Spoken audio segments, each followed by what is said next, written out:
So hello everyone, आज के हमारे इस वीडियो में हम पढ़ने वाले हैं TS inter second year commerce के मोस्ट इंपॉर्टेंट वाले शॉर्ट क्वेश्चन एंड आंसर्स जो 5 मार्क्स के लिए आने वाले हैं आपके एग्जाम्स में।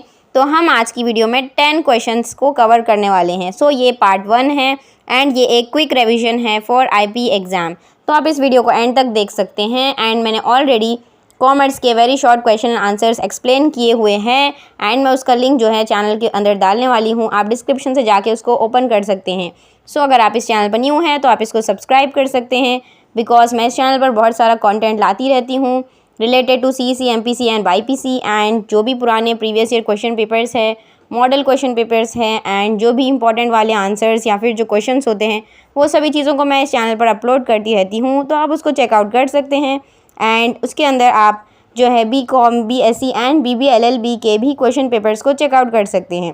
सो you are new to this channel then don't forget to hit the subscribe button. Explain the differences between primary market and secondary market. So ये एक बहुत ज़्यादा इंपॉर्टेंट क्वेश्चन है एंड आपके एग्जाम में ये ज़रूर आएगा। सो इसके अंदर पूछा गया है कि प्राइमरी एंड सेकेंडरी मार्केट के बीच के डिफरेंसेस क्या है। सो बेसिकली प्राइमरी मार्केट एक ऐसी मार्केट होती है जिसके अंदर जो बॉन्ड स्टॉक्स होते हैं, जो न्यू शेयर्स होते हैं उसको लाया जाता है इसके अंदर। लेकिन जो सेकेंडरी मार्केट होती है उसके अंदर जो एग्जिस्टिंग शेयर्स है उन्हीं को यहाँ पर मार्केटिंग किया जाता है। और जो प्राइमरी मार्केट है उसको हम ऐसे समझ सकते हैं कि इसके अंदर जो है वो कंपनी सेल करती हैं सिक्योरिटीज़ इन्वेस्टर्स को। डायरेक्टली भी हो सकता है या फिर इनडायरेक्टली हो सकता है थ्रू इंटरमीडिएटरीज। लेकिन जो सेकेंडरी मार्केट है इसके अंदर जो होल्डर्स ऑफ सिक्योरिटीज़ है वो अपने सिक्योरिटीज़ को एक्सचेंज कर सकते हैं। सो सिक्योरिटीज़ मतलब फाइनेंशियल सिक्योरिटी, जैसे कि जो स्टॉक्स, बॉन्ड्स है एंड जो भी इन्वेस्टमेंट ऑप्शंस है उसको हम सिक्योरिटीज़ कहते हैं। प्राइमरी मार्केट डायरेक्टली कनेक्टेड है with the promotion of capital formation, यानी कि जब भी कंपनीज़ को कैपिटल की ज़रूरत होती है तो वो लोग शेयर्स को इशू करते हैं बिकॉज जब दूसरे लोग उनके शेयर्स में इन्वेस्ट करते हैं तो कंपनी को कैपिटल मिलता है। लेकिन जो सेकेंडरी मार्केट है उसके अंदर जो है इनडायरेक्टली कनेक्ट किया जाता है, यानी कि इसमें एक इनडायरेक्ट कनेक्शन है with the promotion of capital formation. Primary market does not have a fixed geographical location, यानी कि इसके अंदर कोई भी फिक्स्ड लोकेशन से नहीं काम किया जाता है। इसके अंदर जो लोग पार्टिसिपेट करते हैं इन्वेस्टमेंट में वो लोग अपने अकाउंट से इस ट्रांजैक्शंस को करते हैं। लेकिन जो सेकेंडरी मार्केट है उसके अंदर कोई लोकेशन होती है at specific places. What do you mean by bulls and bears. So basically ये दो एक टर्म्स है। एक इसका ये मतलब है कि जो भी लोग स्टॉक एक्सचेंज में इन्वेस्टमेंट करते हैं यहाँ पर उन लोगों की कैरेक्टरिस्टिक्स को बताया गया है। यानी कि दो तरह के लोग होते हैं जो लोग इन्वेस्टमेंट करते हैं स्टॉक एक्सचेंज में।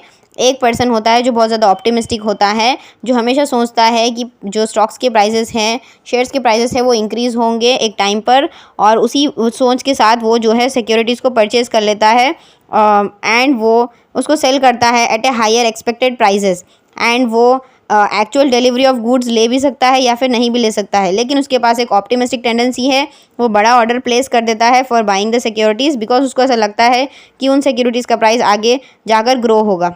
लेकिन जैसे हम जानते हैं बुल एक एनिमल है और वो जो उसका विक्टिम होता है जिस पर वो अटैक करता है उसको वो ऊपर की ओर फेंकता है। तो यहाँ पर जो इंसान इसमें इन्वेस्टमेंट कर रहा है उसका भी कंपैरिजन एक बुल के साथ किया गया है बिकॉज उसका भी नेचर है कि ये सोचना कि प्राइसेस आने वाले टाइम पर बढ़ेंगे, ऊपर की ओर जाएंगे स्टॉक एक्सचेंज में या फिर शेयर में, इसीलिए उसको बुल के साथ कंपेयर किया गया है। एंड टेक्निकल टर्म्स में कहा गया है कि वो long side of the market पर बिलीव करता है, उसको तेज़ी वाला भी कहा जाता है। बियर एक ऐसा स्पेक्यूलेटर होता है, ये इंसान सोचता है कि जो भी सिक्योरिटी के प्राइसेस है, यानी कि जो भी शेयर्स या फिर जो स्टॉक एक्सचेंज में वो इन्वेस्ट करता है उसके प्राइसेस आने वाले टाइम में गिर जाएंगे, उसकी ऐसी बिलीफ होती है और वो इस तरह से एग्री कर उन सिक्योरिटीज़ को सेल करना चाहता है at a fixed date in future. यानी कि वो उन सिक्योरिटीज़ को पोजेस भी कर सकता है या फिर नहीं भी पोजेस करता है, लेकिन वो सोचता है कि वो आने वाले डेट में सेल करेगा बिकॉज उसको लगता है कि प्राइसेस गिर जाएंगे तब उसको प्रॉफिट होगा। और इस तरह से अगर प्राइसेस गिर जाते हैं उस सेल के टाइम पर तो वो उन सिक्योरिटीज़ को परचेज़ करता है at a lower price and फिर उसको हायर प्राइसेस पर बेचने की कोशिश करता है। तो जब वो हायर प्राइसेस पर बेचता है और लोअर प्राइसेस पे परचेज़ करता है तो इसके अंदर उसको प्रॉफिट होता है। जो बियर होता है वो यूजुअली अपने विक्टिम को ग्राउंड की ओर ढकलता है, यानी कि हम जानते हैं बियर एक इंसान पर अटैक करता है तो वो विक्टिम को ग्राउंड पर लेकर जाता है। तो यहाँ पर बताया गया है कि यहाँ पर इस स्पेक्यूलेटर की भी जो सोच है वो टेंडेंसी पेसिमिस्टिक है और वो सोचता है कि आने वाले टाइम में प्राइसेस गिरेंगे उस सिक्योरिटीज़ के, इसीलिए उसका नाम भी बियर के साथ रखा गया है। लेकिन जब बियर स्पेक्यूलेटर सेल करता है उन सिक्योरिटीज़ को, जो प्राइसेस है वो ग्रेजुअली उस टाइम पर डिक्रीज़ हो जाती है। बिकॉज स्टॉक एक्सचेंज में ऐसा होता है कि जब कोई भी लोग सेल करते रहते हैं तो उस टाइम पर प्राइसेस कम होते जाते हैं और इसकी वजह से प्राइसेस गिरने लगते हैं ऑटोमेटिकली। और अगर जो भी सिक्योरिटीज़ बियर पोसेस नहीं करता और फिर भी वो उनको सेल करता है तो इसको हम शॉर्ट सेलिंग कहते हैं एंड उसको मंदी वाला भी कहा जाता है। What are the aims of listing securities. So जो सिक्योरिटीज़ होती हैं उसको लिस्ट किया जाता है और उसको लिस्ट करने के कुछ एम्स होते हैं, कुछ गोल्स होते हैं। जैसे कि listing of securities means inclusion of securities, यानी कि जो सिक्योरिटीज़ है उनको एक ऑफिशियल लिस्ट में ऐड किया जाता है of stock exchange for the purpose of trading, यानी कि जब उन सिक्योरिटीज़ को रजिस्टर किया जाता है ताकि लोग ट्रेड कर सकें, इसको हम कहते हैं लिस्टिंग ऑफ सिक्योरिटीज़। सो इसको हम कोटेड सिक्योरिटीज़ भी कहते हैं, जो सिक्योरिटीज़ लिस्टेड है। सो इसके कुछ एम्स है, यानी कि इसके कुछ गोल्स है इस तरह से करने से। To have control over the dealing of securities and to have proper supervision, यानी कि उन सिक्योरिटीज़ के ऊपर ध्यान देना एंड अच्छे से उनका सुपरविजन करना। To decentralise the economic power, यानी कि जो भी इकोनॉमिक पावर है उसको कंट्रोल करना, उसको डिसेंट्रलाइज करना एंड उसको जो प्रमोटर्स है उनके इंटरेस्ट को प्रोटेक्ट करना, सेफ गार्ड करना एंड जो भी इन्वेस्टर्स एंड शेयर होल्डर्स है उनके इंटरेस्ट को भी प्रोटेक्ट करना। सो ये सारे एम्स हैं। सो सिक्योरिटीज़ बेसिकली फाइनेंशियल इंस्ट्रूमेंट्स है, यानी कि इसके अंदर लोग इन्वेस्टमेंट करते हैं। ये इन्वेस्टमेंट ऑप्शंस है, इसको बाई एंड सेल किया जाता है और इससे प्रॉफिट्स बनाने की कोशिश की जाती है। ये short term and long term हो सकते हैं, जैसे कि बहुत सारे होते हैं, जैसे bonds, debentures, mutual funds, government bonds and treasury bills. So ये कुछ इंस्ट्रूमेंट्स होते हैं, इसके अंदर लोग इन्वेस्टमेंट करते हैं, इसीलिए इनको सिक्योरिटीज़ कहा जाता है। Define insurance and explain the secondary functions of insurance. So यहाँ पर क्वेश्चन में पूछा गया है कि इंश्योरेंस क्या है एंड उसके सेकेंडरी फंक्शंस क्या है। सो हमें ये जानना ज़रूरी है कि इंश्योरेंस क्या है। सो इंश्योरेंस बेसिकली एक ऐसी चीज़ है जिसके अंदर आप खुद को प्रोटेक्ट कर सकते हैं फाइनेंशियली फ्रॉम अनएक्सपेक्टेड इवेंट्स, यानी कि जो भी चीज़ होती है अनएक्सपेक्टेडली इमरजेंसी में हो जाती है, वो चीज़ें जैसे कि फायर, थेफ्ट या फिर आपकी हेल्थ के ऊपर कुछ भी होना या फिर आपकी प्रॉपर्टी को कुछ भी हो जाना, तो इन चीज़ों को आप प्रोटेक्ट कर सकते हैं खुद को और अपनी प्रॉपर्टीज़ को by taking the insurance policy, यानी कि आप एक इंश्योरेंस इन्वेस्टमेंट कर सकते हैं। इंश्योरेंस के लिए आप पे कर सकते हैं रेगुलरली एंड इंश्योरेंस वाले इसके अंदर आपको प्रॉमिस करते हैं कि वो आपके रिस्क को कवर कर लेंगे, यानी कि अगर आपके पास कोई भी रिस्क आ जाता है तो वो लोग आपका पेमेंट करेंगे एंड आपको फाइनेंशियली सिक्योर करेंगे। Secondary functions of insurance. So insurance कराने के कुछ फंक्शंस होते हैं, उसके कुछ फ़ायदे होते हैं, जैसे यहाँ पर दिया गया है प्रिवेंट्स लॉस, यानी कि इंश्योरेंस कंपनीज जो है वो मिलकर फाइनेंशियल इंस्टीट्यूशंस के साथ लोगों के लॉसेस को कवर करने के लिए एश्योरेंस लेती है। प्रोवाइड्स कैपिटल, इंश्योरेंस कंपनीज जो है वो प्रोवाइड करती है कैपिटल टू द सोसाइटी, यानी कि इनके पास एक एक्यूमुलेटेड फंड्स होते हैं और वो लोग इससे इन्वेस्टमेंट करके लोगों के एक प्रोडक्टिवली उनको मदद करते हैं। इम्प्रूव्स एफिशिएंसी, यानी कि ये एक केयर फ्री इंसान को बना सकते हैं, यानी कि जब इंसान इन्वेस्टमेंट करता है इन द इंश्योरेंस तो वो केयर फ्री हो जाता है with the body and soul together and उससे वो अच्छी बड़ी अचीवमेंट्स कर सकता है, उससे उसकी एफिशिएंसी इंप्रूव होती है। Write any 5 features of insurance. So यहाँ पर इंश्योरेंस के फीचर्स को बताया गया है, जैसे कि ये एक रिस्क शेयरिंग डिवाइस है। बेसिकली इसके अंदर इंश्योरेंस का काम होता है कि वो लोग प्रोवाइड करते हैं एक प्रोटेक्शन अगेंस्ट जो भी सर्टेन या फिर अनसर्टेन लॉसेस है उनके अगेंस्ट। सो ये लोग जो है जो फाइनेंशियल लॉस का रिस्क होता है उसको इक्वली डिस्ट्रीब्यूट कर देते हैं बहुत सारे लोगों के बीच में थ्रू द इंश्योरेंस, यानी कि बहुत सारे लोग मिलकर जो है रिस्क को शेयर कर लेते हैं by taking the annual fee plans, यानी कि सब लोग मिलकर उसमें इन्वेस्टमेंट करते हैं और अगर किसी भी इंसान के साथ रिस्क हो जाता है, अगर उसका लॉस हो जाता है तो सब मिलकर उसके अमाउंट को पे करते हैं। Cooperative device. सो ये एक बहुत इंपॉर्टेंट फीचर है इंश्योरेंस का कि इसके अंदर बहुत सारे लोग, लार्ज नंबर ऑफ़ पीपल जो सिमिलर लॉसेस से आते हैं वो एक साथ आकर मिलकर एग्री करते हैं कि वो लोग लॉसेस को शेयर करेंगे एंड जो भी सर्टेन रिस्क आएंगे उसको देखने की कोशिश करेंगे। प्रोटेक्टिव डिवाइस, इंश्योरेंस जो है एक प्रोटेक्शन की तरह है against all risk and losses.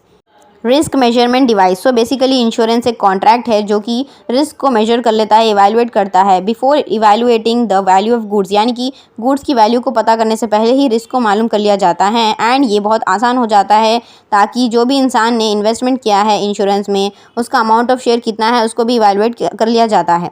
Payment device. Insurance एक ऐसा कॉन्ट्रैक्टर है जिसके अंदर जो इंश्योरर है वो अग्री करता है कि वो एक सर्टेन सम ऑफ अमाउंट पे करेगा and on the happening of certain event, यानी कि अगर कोई भी किसी का भी लॉस हो जाता है फाइनेंशियली तो उस इंसान को प्रोटेक्ट करने के लिए इंश्योरर जो है वो गारंटी लेता है एंड ये एक पेमेंट डिवाइस की तरह है, तो वो इवेंट हो भी सकता है या फिर नहीं भी हो सकता है।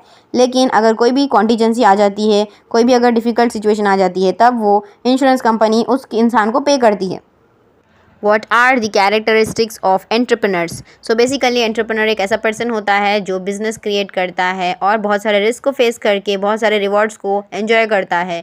कोई भी नए बिजनेस को सेटअप करना, उसको हम उस प्रोसेस को एंटरप्रेन्योरशिप कहते हैं। यहाँ पर उसके कुछ कैरेक्टरिस्टिक्स होते हैं, जैसे कि इनोवेशन, यानी कि जो एंटरप्रेन्योर होता है वो एक इन्वेंटर से ज़्यादा भी हो सकता है, बिकॉज वो बहुत सारे नए नए इन्वेंशंस को करता है कमर्शियली, यानी कि वो नए नए प्रोडक्ट्स को लाता है और वो पुराने आइडियाज़ के साथ काम नहीं करता, बट वो नए नए चेंजेस को लाते रहता है, तो इसलिए वो इनोवेटिव होता है। रिस्क टेकिंग, एंटरप्रेन्योर्स हमेशा से रिस्क लेते हैं, चाहे वो कोई नया बिजनेस स्टार्ट कर रहे हो तब उनको बहुत ज़्यादा रिस्क लेना पड़ता है कि ये बिजनेस सक्सीड करेगा या फिर फेल करेगा। सेल्फ कॉन्फिडेंस, एंटरप्रेन्योर्स जो है वो खुद में बिलीव करते हैं और उनके पास एक कॉन्फिडेंस होता है कि वो अपने एग्जिस्टिंग पोजीशन को चेंज कर सकते हैं। हार्ड वर्क, एंटरप्रेन्योर्स बहुत ज़्यादा हार्ड वर्किंग होते हैं एंड वो बहुत सारे लॉन्ग आवर्स को काम करते हैं ताकि वो एक्सेलेंस को अचीव कर सकें।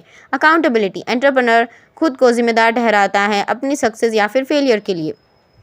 Explain the functions of entrepreneurs. यहाँ पर एंटरप्रेन्योर्स के क्या क्या फंक्शंस है, वो लोग क्या क्या काम करते हैं, यहाँ पर वो दिया गया है। यहाँ पर भी हम देख सकते हैं इनोवेशन, यानी कि अकॉर्डिंग टू स्कम पीटर जो एंटरप्रेन्योर का बेसिक काम है, बेसिक फंक्शन है, वो इनोवेट करना है, यानी कि वो नए नए चीज़ों को प्रोड्यूस करता है in the production of new products, creation of new markets, introduction of new methods of production etcetera. नए नए चीज़ों को ढूंढना, उसके ऊपर काम करना, उसका काम होता है एंटरप्रेन्योर का।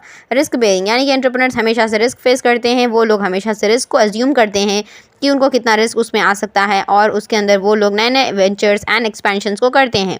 ऑर्गेनाइजेशन एंड मैनेजमेंट, एक एंटरप्रेन्योर डिसाइड करता है कि नेचर ऑफ ऑर्गेनाइजेशन क्या होगा एंड टाइप ऑफ गुड्स कैसे प्रोड्यूस होंगे, तो वो सभी चीज़ों को डिसाइड करता है, सभी फैक्टर्स को एक साथ लाता है प्रोडक्शन के एंड उसके हिसाब से वो डिसीजंस लेता है related to the organisation. Business planning, यानी कि बिजनेस को स्मूथली चलाने के लिए उसके अंदर एक अच्छी प्लानिंग एंड सिस्टमेटिक प्लानिंग का होना बहुत ज़्यादा ज़रूरी है। एंटरप्रेन्योर्स जो है बहुत सारे गोल्स को फॉर्मुलेट करते हैं, पॉलिसीज़ को बनाते हैं, प्रोसीजर्स को डिसाइड करते हैं, प्रोग्राम्स को करते हैं एंड बजट्स को डिसाइड करते हैं, और ये एक बिजनेस प्लानिंग होती है। डिसीजन मेकिंग, एंटरप्रेन्योर बहुत सारे डिसीजंस लेते हैं बिकॉज एक बिज़नेस को रन करना एंड मेंटेन करना बहुत ज़रूरी है एंड उसके अंदर बहुत सारे डिसीजंस को लिया जाता है। Explain the Danhof classifications of entrepreneurs. ये वीडियो मैं ऑलरेडी अपलोड कर चुकी हूँ, तो इसका वीडियो मैं आपको लिंक में दे दूँगी, आप डिस्क्रिप्शन में जाके उस वीडियो को देख सकते हैं। अब हम पढ़ेंगे explain the special provisions enacted by Telangana state for MSMEs। इस क्वेश्चन में पूछा गया है कि तेलंगाना स्टेट ने क्या क्या प्रोविजंस लाए हैं हमारे लॉ में तेलंगाना में ताकि MSMEs की मदद हो सके। MSMEs क्या है? MSMEs मतलब micro small and medium enterprises. इसकी मदद करने के लिए तेलंगाना स्टेट ने बहुत सारे स्पेशल प्रोविजंस को इनैक्ट किया था, जैसे कि arrangement of sufficient number of smaller plots for small and medium enterprises, यानी कि तेलंगाना गवर्नमेंट ने छोटे छोटे प्लॉट्स दिए हैं ताकि लोग सफिशिएंट नंबर ऑफ प्लॉट्स को बनाए हैं ताकि यहाँ पर जो लोग हैं वो स्मॉल एंड मीडियम एंटरप्राइजेस को वहाँ पर स्टार्ट कर सकते हैं, और ये इंडस्ट्रियल एरियाज़ में हैं एंड यहाँ पर इसके अंदर माइक्रो एंटरप्राइजेस को सेटअप किया गया है एंड उनके लिए ये प्लॉट्स को लाया गया है और उनके लिए अरेंजमेंट की गई है। अरेंजमेंट ऑफ स्पेशल फंड्स, यानी कि जो एंटी पायरेटिंग होती है और anti pirating assistance and IP registrations होते हैं, जब भी आपको कोई भी अगर कंपनी स्टार्ट करनी हो छोटी, तो उसके अंदर आपको कुछ रजिस्ट्रेशंस करवाने होते हैं, तो इसको करवाने के लिए लोगों को पैसे बहुत लगते हैं। इसके अंदर भी गवर्नमेंट ने हमारे तेलंगाना में कुछ स्पेशल फंड्स को लाई है ताकि लोग ये कर सकते हैं, anti pirating assistance and IP registrations. Arrangement of consultant panel, यानी कि लोगों को एक कंसल्टेंट पैनल की ज़रूरत होती है ताकि वो लोग अपने रिक्वायरमेंट्स को फुलफ़िल कर सकें एज MSMEs एंटरप्रेन्योर्स। इसके लिए भी एक कंसल्टेंट पैनल को बनाया गया है by the Telangana state. Marketing support, यानी कि मार्केटिंग सपोर्ट का बहुत ज़्यादा इंपॉर्टेंट रोल होता है ताकि जो स्मॉल बिजनेसेस है वो नेशनल एंड इंटरनेशनल जो ट्रेड शोज़ होते हैं एंड जो बायर एंड सेलर मीटिंग्स होते हैं उसमें ये लोग पार्टिसिपेट कर सकें। इनकी मदद करने के लिए तेलंगाना गवर्नमेंट ने बहुत सारे एक्शंस लिए हैं। Reimbursement of land conversion charges, यानी कि जो लैंड कन्वर्जन चार्जेस होते हैं उसको रीइंबर्समेंट किया जाता है to MSMEs located in own land, यानी कि अगर MSMEs के पास उनकी खुद की लैंड होंगी तो उनको रीइंबर्समेंट किया जाता है, उनके जो कन्वर्जन चार्जेस लगते हैं वो उनको वापस पे कर दिए जाते हैं। डिस्ट्रिक्ट स्टेट लेवल बैंकर्स की कमेटी बनाई गई है ताकि इन छोटे इंडस्ट्रीज़ को मदद मिल सके और उनको पैसों की दिक्कत ना आए। Arrangement of special funds to enable technology transfer and modernisation of MSME enterprises, यानी कि जब भी छोटे कंपनीज़ को, छोटे एंटरप्राइजेस को या टेक्नोलॉजी की ज़रूरत पड़ती है या फिर मॉडर्नाइजेशन की ज़रूरत पड़ती है, तो यहाँ पर तेलंगाना स्टेट उनको स्पेशल फंड्स देती है। And special funds to tackle with and incipient sickness of MSMEs, यानी कि अगर एमएसएमईज़ की अच्छी ग्रोथ नहीं हो रही है, छोटे इन जो एंटरप्राइजेस हैं, इंडस्ट्रीज़ है, अगर वो अच्छे से ग्रो नहीं हो रहे हैं, तो उनको टैकल करने के लिए भी स्पेशल फंड्स दिए जाते हैं। Decentralised process for granting licences to micro units, यानी कि जो भी ये छोटे कंपनीज़ है, इनको लाइसेंस देने के लिए भी एक डिसेंट्रलाइज्ड प्रोसेस को लाया गया है। How the special support is extended by the government of Telangana to the SC/ST entrepreneurs in our state. So इस क्वेश्चन में पूछा गया है कि जो SC/ST हमारे स्टेट में हैं और उनके जो एंटरप्रेन्योर्स हैं वो हमारे स्टेट के, उनकी स्पेशल सपोर्ट के लिए हमारी तेलंगाना गवर्नमेंट ने क्या क्या किया है। जो SC/ST के एंटरप्रेन्योर्स हैं उनके स्पेशल सपोर्ट के लिए बहुत कुछ किया है हमारे तेलंगाना गवर्नमेंट ने थ्रू TS प्राइड, यानी कि ये एक प्रोग्राम था जो था कि Telangana state programme for rapid incubation of Dalit entrepreneurs.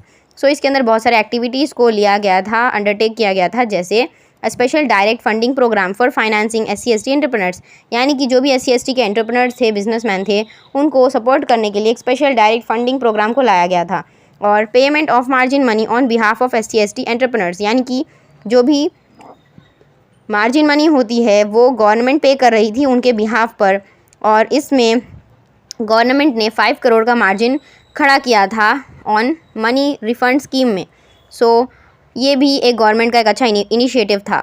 Preferential allotment of plots, यानी कि जो भी लोगों को काम करने के लिए, बिजनेस करने के लिए एक जगह की ज़रूरत होती है, एक प्लॉट की ज़रूरत होती है, तो तेलंगाना गवर्नमेंट ने लोगों को इंडस्ट्रियल पार्क्स दिए थे एंड प्लॉट्स को अलॉट किया था SC/ST के लोगों को, और वहाँ पर रिजर्वेशन की थी 22%, और वहाँ पर जो लैंड है वो दी गई थी इंडस्ट्रियल एस्टेट्स को, ताकि जो लोग हैं वो अच्छे से बिजनेस कर सकें।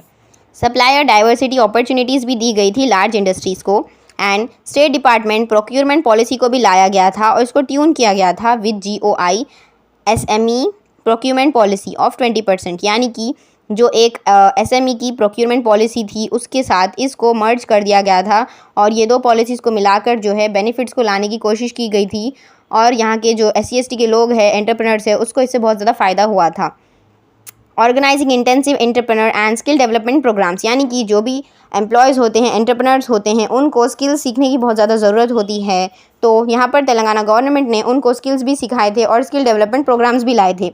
Subsidy eligibility if funded by CRISIL rated by NBFCs, यानी कि जो एक सब्सिडी एलिजिबिलिटी होती है उसको भी लाया गया था और उसको फंड किया गया था बाई क्राइसिल, और इसको रेट भी करवाया गया था बाई NBFCs, यानी कि इससे जो है वो बिज़नेस की रेटिंग अच्छी होती है और बिज़नेस की एलिजिबिलिटी भी अच्छी होती है।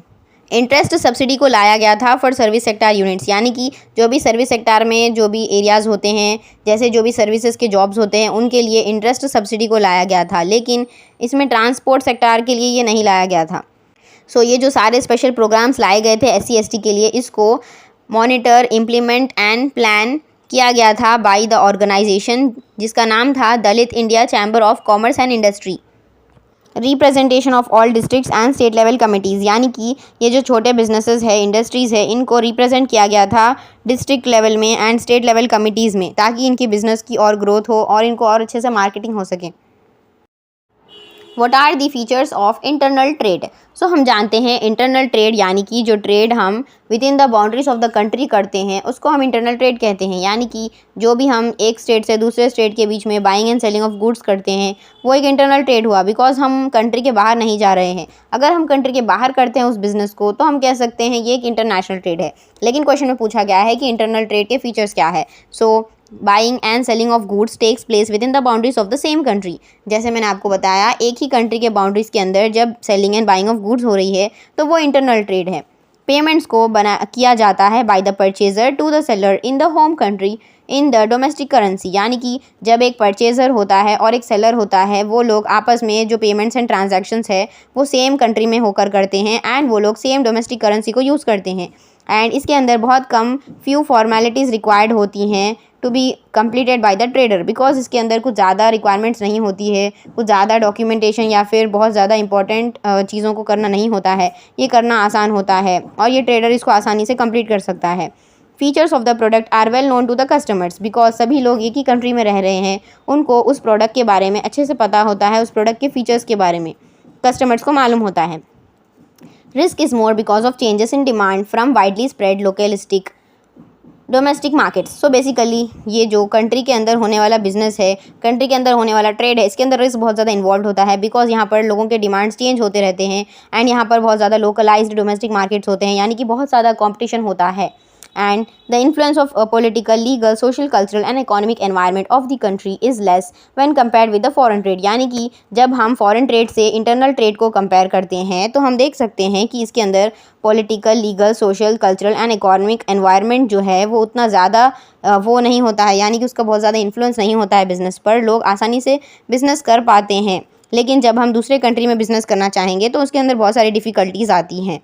Goods are manufactured according to the requirements of domestic consumers, यानी कि जो भी डोमेस्टिक कंज्यूमर्स है, उस कंट्री में रहने वाले लोग हैं, उनकी रिक्वायरमेंट्स के हिसाब से गुड्स को मैन्युफैक्चर करवाया जाता है एंड उसके अंदर कोई भी स्पेसिफिकेशंस नहीं होती है, यानी कि जैसे बायर्स को चाहिए उसी तरह से गुड्स को दिया जाता है, उन लोगों को उन तक पहुँचाया जाता है। सो जब गुड्स को यहाँ से वहाँ मूव करना होता है तो फिज़िकल फ्लो ऑफ गुड्स को करना होता है from manufacturing point two the consumer point. इसके अंदर सिर्फ हम डोमेस्टिक ट्रांसपोर्टेशन सिस्टम को यूज़ करते हैं, जैसे कि अगर गुड्स को मैन्युफैक्चर से लेकर कंज्यूमर्स तक पहुँचाना है तो हम देख सकते हैं हम बहुत सारे रूट्स को यूज़ करते हैं, जैसे railways, roadways, waterways and airways. So हम इन चीज़ों से यूज़ करके डोमेस्टिकली यानी कि अंदर ही अंदर हम बाउंड्रीज़ के अंदर आराम से गुड्स को कंज्यूमर से लेकर प्रोड्यूसर से लेकर एक दूसरे तक पहुंचा पाते हैं। So guys that's it for today's video and I hope कि आपको सभी चीज़ें समझ में आ गई होगी एंड ये नोट्स को आप फॉलो कर सकते हैं एंड आप अपने एग्जाम में ये सभी चीज़ों को लिख कर आ सकते हैं एंड आई होप कि आपको इससे बहुत ज़्यादा मदद हुई होगी एंड आप अच्छे मार्क्स को स्कोर कर पाएंगे अपने एग्ज़ाम्स में। एंड मैं आने वाले नेक्स्ट पार्ट में जो है रिमेनिंग आंसर्स को कवर करने वाली हूँ। So stay tune for part 2। Thank you for watching, like, share and subscribe this channel pencil icon.